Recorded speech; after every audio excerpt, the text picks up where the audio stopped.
Well, well, well. Trick or treat. My Halloween, October 31st, 1970, 71, 72, 73, 74, 75, 76, 77, and 78. After that, I got a little too old for it. Location, Maineville, Ohio, approximately 7 miles north of Goshen, Ohio. So you locals, next time you drive through Maineville, Ohio, think of me, Greg. I know every crack in all the sidewalks of Maineville. Me, my cousins, and my sister.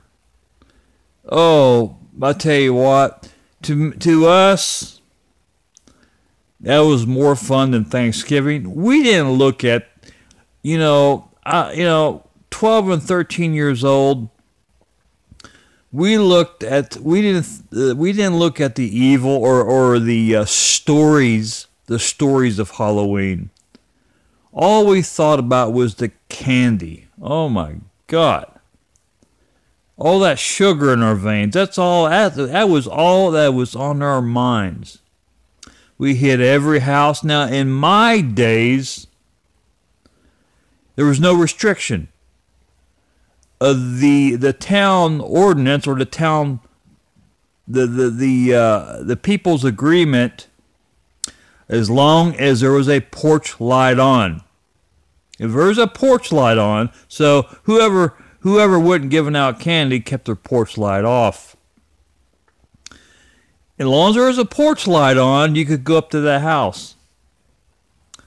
And one spooky time, really wasn't spooky, but now me and my cousin Randy, we would split from my cousin and my sister. That was just our habit, or our every year routine. October 31st evening, Halloween night.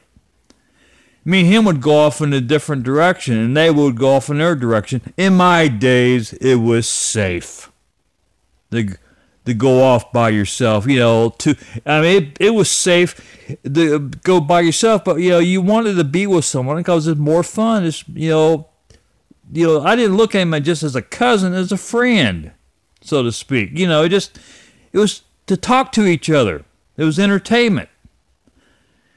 And this one time, it was getting late, and there was one house off by itself with a porch light on, and my cousin spoke up and says, "We haven't hit that house yet." And I got a little scared because it's a little on the isolated side. The house is toward Foster, Maineville. And it was, scary to walk to. He said, "Let's go to it anyway." So we walked, we knocked on the door. There's this old guy. Oh, he was cussing. "My damn," I'm quoting him. "My damn." He said, "Where the hell you been?" Scared us to death, What was he talking about? And my cousin Randy was he was 3 years older than me. He said, "You haven't had nobody?" "Well, I haven't had a damn soul. You're the only two boys that have come up." And his back was, he kept holding, he was probably 70, 75 years old. And his back was hurting him real bad. He said, "Hold on." And he closes the door about half to three-quarters, scares us to death, half to three-quarters away. We couldn't see what he was doing.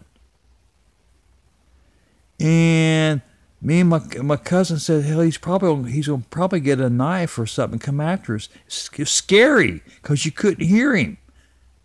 I mean, he closed the door enough you couldn't see him. There was nobody, and he was like he's by himself. And there was his wife or nobody was talking to him. All of a sudden, that door pops open. Well, it opened slowly because he's an old man. Oh my God, scared the shit out of us. About me and him. He opens the door and he's got two, in those days it was paper bags, two Kroger-sized grocery bags totally full of candy. He said, here's you one. He gave us all his candy. He had no trick-or-treaters that year.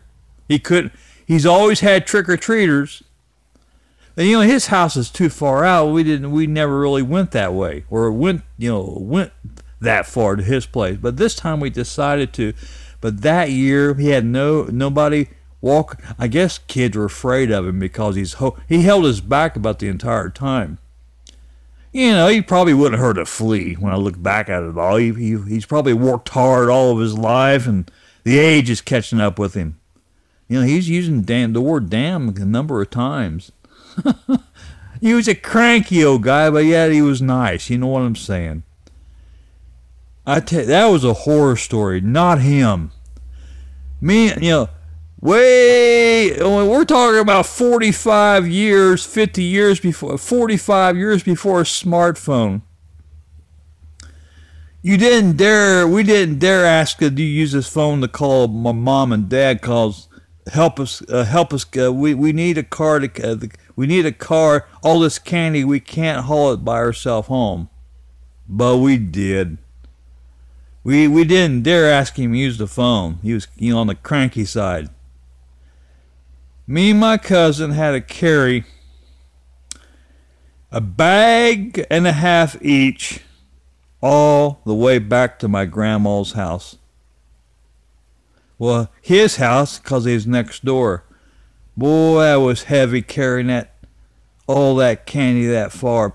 As we was walking the sidewalks, people, oh my God, where are they? Every other kid, had a quarter or a half bag candy, which is typical, normal. Here, me and my cousins walking down the sidewalk, one bag totally full, and the other by half.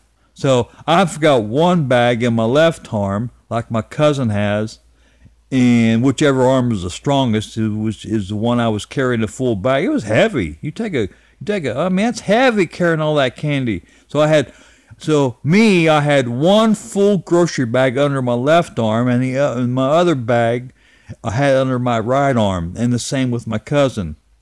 We started sweating because it was heavy. Sweat, pouring the sweat. It was just the sweat getting in my eyes. Couldn't see the walk. It took us forever to get home.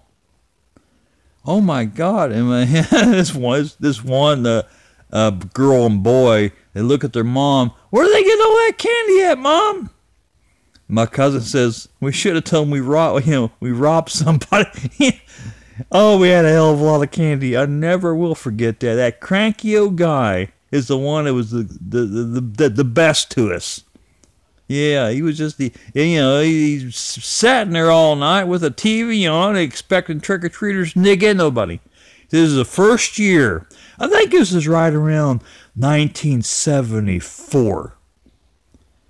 I was 11. Yeah, he said, this is the first time that I've never had no trick-or-treaters except you two. Of course, what's your names, boys? I'm Randy, he's, or I'm Greg, he's Randy. Okay, boys, have a good night. I'm going to bed. Make sure you eat all that candy now. I think that was his last words to us. And he shut the door. Now that was trick-or-treating. That's how it was in my day. Oh, I miss those days. God, I miss those days. Man, I miss those days. 70s, where'd you ever go? I sure as hell miss you.